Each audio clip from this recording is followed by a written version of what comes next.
حال بگڑا ہے تو بیمار کی بن آئی ہے، ان کی زلفیں نہیں رحمت کی گھٹا چھائی ہے، ان کے ابرو نہیں دو قبلوں کی یکجائی ہے، اور حال یہ ہے آج جو عیب کسی پر نہیں کھلنے دیتے، کب وہ چاہیں گے میری حشر میں رسوائی ہو۔ اللہ اکبر، بستر پہ آ کے سرے بالی بیٹھ گئے، پیشانی پہ ہاتھ رکھا، کیا حال ہے ابن عبد الرحمن؟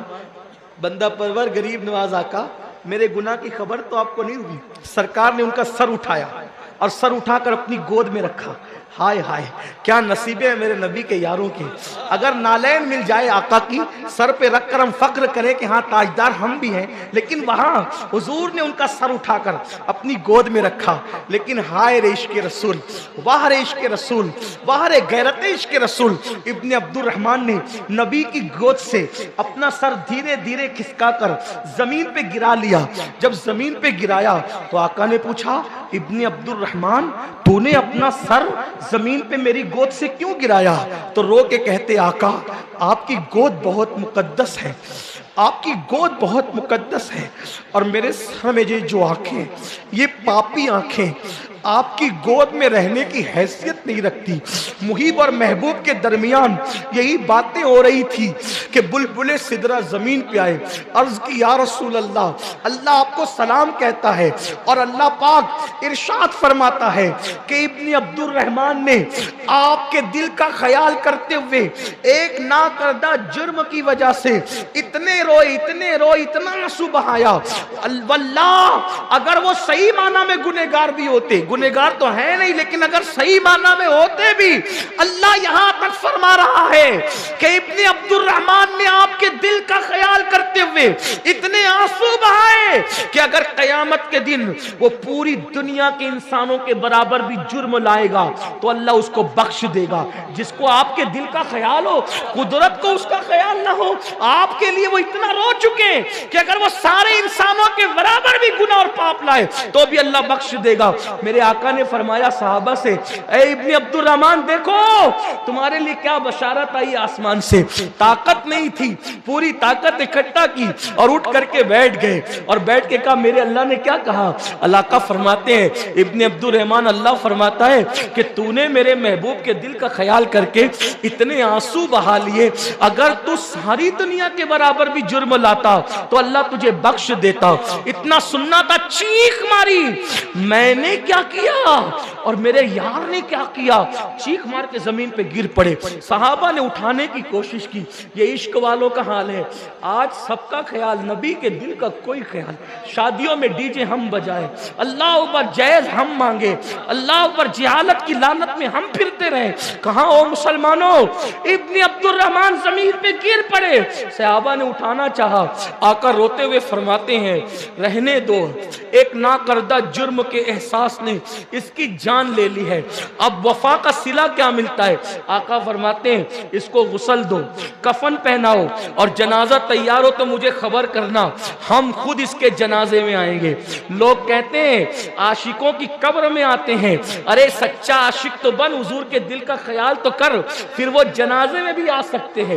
ان کے کرم کی بات کیا ہے؟ ان کے کرم کی، جنازہ تو دور ہے، موت کے وقت سہانے بھی آ سکتے ہیں، ارے موت کے آئینے میں اپنا جلوہ دکھا سکتے ہیں۔ میرے امام کہتے ہیں جان تو جاتے ہی جائے گی، قیامت یہ ہے اب یہاں مرنے پہ ٹھہرا ہے نظارہ تیرا۔ کہتے ہیں کہ حضور کا دیدار ہوتا ہے موت کے وقت، میں کہتا ہوں انہی کو ہوتا ہے جو آنکھوں کی حفاظت کرتے ہیں۔ میرے عزیز اللہ اوپر آقا فرماتے ہیں غسل دو، کفن پہناؤ، جنازہ تیار ہو مجھے اطلاع کرنا، میں خود آؤں گا۔ اور پھر لکھا ہے صاحب کتاب التوابین نے، جب ان کے جنازے میں حضور آئے تو حضور انگلیاں رکھ کر چلتے تھے، انگلیاں، پورا پیر نہیں رکھا جنازے میں، انگلیاں رکھ کے چلتے تھے۔ صحابہ نے پوچھا آقا آپ ایسے چل رہے، اس سے پہلے ایسے چلتے نہیں دیکھا۔ فرماتے جو میں دیکھتا ہوں تم نہیں دیکھتے، جو میں سنتا ہوں تم نہیں سنتے۔ آج ابن عبد الرحمن کے جنازے میں آسمان سے اتنے فرشتے آئے ہیں کہ مدینے کی گلیاں چھوٹی پڑ گئی ہیں، کہیں پیر رکھنے کے لیے جگہ نہیں ہے، اس لیے میں انگلیاں رکھ کے چل رہا ہوں۔ عاشق کا جنازہ ہے، بڑی دھوم سے نکلے ملے. اللہ اکبر.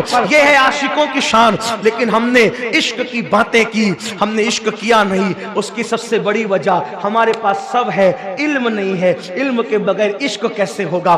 جو قوم وضو کا طریقہ نہ جانے, استنجا کا طریقہ نہ جانے, غسل کا طریقہ نہ جانے, پاکی ناپاکی کے مسائل نہ جانے, نماز کیسے پڑھتے یہ نہ جانے, اس کو یہ علم نہیں ہو تو وہ کیسے عاشق بنے گا؟ آؤ اس تعلیمی کانفرنس سے عشق اور علم دو عین کا پیغام لے کر کے جاؤ.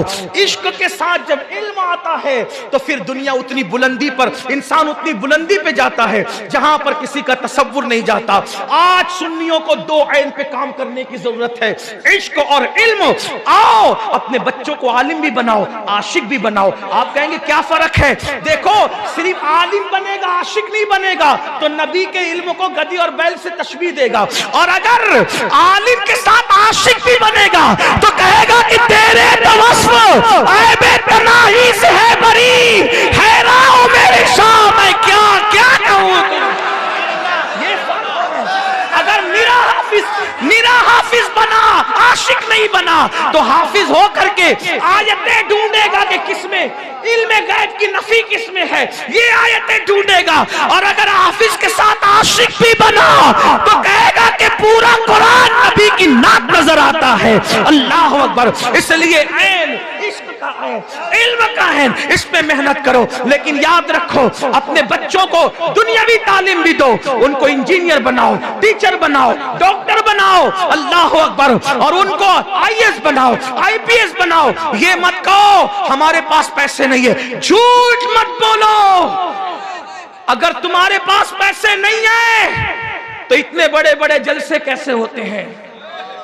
تمہارے پاس پیسے نہیں ہیں, اتنی بڑی بڑی شادیاں کیسے ہوتی ہے؟ اگر پیسے نہیں ہیں, میں تو یہ کہتا ہوں بڑی معذرت کے ساتھ, سنیوں کو چاہیے. ہر جلسے میں ہم کہتے ہیں شادی کا خرچہ کم کرو, شادی کا خرچہ کم کرو. میں کہتا ہوں شادی کا خرچہ بھی کم کرو اور جلسوں کا خرچہ بھی کم کرو. جلسوں کو بھی سستا کرو اور جلسوں کو سستا کر کے علم پر وہ پیسے خرچے کرو. میں کہتا سنیوں کے پاس دولت کم ہو سکتی ہے لیکن لٹانے کا جتنا جذبہ سنی کے پاس ہے اتنا کسی کے پاس نہیں. میں صرف یہ کہنا چاہتا ہوں, میرا پیر, اگر میرا پیر دنیا سے چلا گیا دنیا سے, تو میرے پیر کو میرے 1 لاکھ کی چادر کی ضرورت نہیں ہے. کیوں نہیں ہے؟ اس لیے نہیں ہے کہ جنت میں وہ ہے اور جنتی لباس اس کو مل چکا, اب اس کو کسی کپڑے کے ٹکڑے کی کیا ضرورت. لیکن چادر چڑھانے سے منع نہیں کرتا کیونکہ پشتینی سنی ہو, نہ کنورٹڈ مسلمان ہو نہ کنورٹڈ سنی ہو, نسلن بعد نسل مسلمان ہو, اور سنی بھی ویسا ہی ہوں. ہاں یاد رکھنا 41 پشتوں کا سنی ہوں, یہ بات یاد رکھنا. ہاں یاد رکھنا. اس لیے چادر کا مخالف نہیں, 1 لاکھ کی مت چڑھاؤ, 1000 کی چادر چڑھا دو اور 99,000 جو بچے وہ کسی یتیم کی اسکول اور کالج کی فیس اپنے پیر کے نام کے ایصال ثواب سے بھر دو. چادر پہ پیر صاحب جتنا خوش ہوں گے اس سے زیادہ اس فعل پہ خوش ہوں گے. یاد رکھنا. اور پھر ایک نسل کو پڑھاؤ گے 300 سال تک دیکھنا ہی نہیں پڑے گا. اگر کسی بیوہ کے سر پہ پیسہ بچا کے ڈال, میں منع نہیں کروں, چادریں ڈالو, چڑھے گی چادریں, لیکن اس شان سے چڑھے گی کہ 1 لاکھ کی نہیں 1000 کی چڑھے گی اور 99,000 روپیہ قوم کے پیر کے ایصال ثواب کے لیے خرچ ہوں گے. امید ہے. اور جلسوں میں بھی ہر آدمی کو 50 اور 20 ہار ڈالنے کی بجائے 1 گلاب کے پھول پہ بھی اکتفا کر لو. یہ بات. اور آپ سے بات کہتا ہوں کہ نعت خانوں کو بھی اس کو بلاؤ جو عشق کے شعر بیچتا نہیں ہو, جو تاجر. یاد رکھنا, جو عاشق ہوگا وہ تاجر نہیں ہوگا, اور جو تاجر ہوگا وہ عاشق نہیں ہوگا.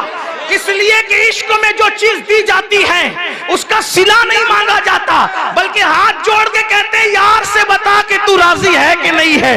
اس لیے ایسے خطبہ کو بلاؤ جو نہ خطابت بیچتے ہوں اور نہ ایسے شورا کو بلاؤ کہ جو عشق مصطفیٰ کا جو خود بیچارہ عشق سے ناری اور اپنے آپ پر نفس کا بھاری، وہ کیا آپ کو عشق کی لو دے سکتا ہے؟ عشق تو عاشق دے سکتے ہیں. اور یاد رکھنا ان کو بلاؤ جو صرف فکر رضا کی بات نہیں کرتے پبلک کو خوش کرنے کے لیے، بلکہ واقعی فکر رضا کے پابند بھی ہو. اس اعتبار سے میرے امام نے تو یہاں تک فرمایا کوئی نبی کی نعت پڑھے اور دل میں سوچے کہ مجھے شیرنی ڈبل ملنا چاہیے تو گویا کہ اس نے اپنی نعت بیچ دی شیرنی کے عوض میں. آئے تو یہ سوچے جو نبی کا صدقہ ملے گا ملے گا، نہ ملے تو دینے والا کون دیتا ہے؟ دینے کو منہ چاہیے، دینے والا ہے سچا ہمارا نبی. جو مانگ کے ملے اسے صدقہ رسول نہیں بلکہ بھیک کہا جاتا ہے. بھکاریوں کو مت بلاؤ اپنے مجمع میں، درویشوں کو بلاؤ جو مانگ کر نہیں بلکہ عطا کر کے جائے. جب جلسوں کا بوجھ ہلکا کرو گے تو انشاءاللہ پوری قوم میں انقلاب آئے گا، پوری قوم تبدیل ہوگی. اور تعلیم پر زیادہ خرچہ کرو، اور اگر نہیں پوری قوم کے لیے کچھ کر سکتے تو اپنے بچوں کے لیے کچھ کرو. ہمارے ماہریرا کے سرکاروں نے نعرہ دیا آدھی روٹی کھائیں گے، بچوں کو پڑھائیں گے. اگر آدھی روٹی کھانا پڑے تو آدھی روٹی کھاؤ مگر اپنے بچوں کو پڑھاؤ. یہ عید پر 4 ڈریس مت بناؤ، ایک ہی بناؤ. پیسہ بچا کر بچوں کو پڑھاؤ. صرف 10 سال محنت کی ضرورت ہے. ایک وقت وہ آئے گا اسلام اسلام اور اسلام نظر آئے گا. اس لیے کہ اللہ نے مسلمانوں کو اتنا ٹیلنٹ دیا ہے، اتنا ٹیلنٹ کسی کے پاس نہیں ہے. لوگ ہمارے ٹیلنٹ سے خوف زدہ ہے، اس لیے نہ پڑھنے دیتے ہیں، نہ تجارت کرنے دیتے ہیں، نہ سیاست کرنے دیتے ہیں. آپس میں ایسے الجھا رکھا ہے. اور ایک آخری بات یہ بھی کہہ دیتا ہوں، مسلمان آپس میں متحد رہیں. مسلمان سے مراد جسے ہم مسلمان مانتے ہیں، ہاں جسے ہم مسلمان فکر رضا کی روشنی میں جسے ہم مسلمان آپس میں متحد رہیں، لڑے نہیں. علماء متحد رہیں. اور متحد رہنے کا آسان طریقہ یہ ہے کہ جو لایانی باتیں ہیں اس میں الجھنے کی کوئی ضرورت ہی نہیں ہے. اس لیے کہ اصل ہدف پر توجہ کیجئے، لا یعنی باتوں پر دھیان مت دیجئے. کلر کون سی ٹوپی کا افضل ہے یہ قیامت کے دن اللہ فیصلہ کرے گا. پیر کس کا بڑا تھا یہ قیامت کے دن اللہ فیصلہ کرے گا.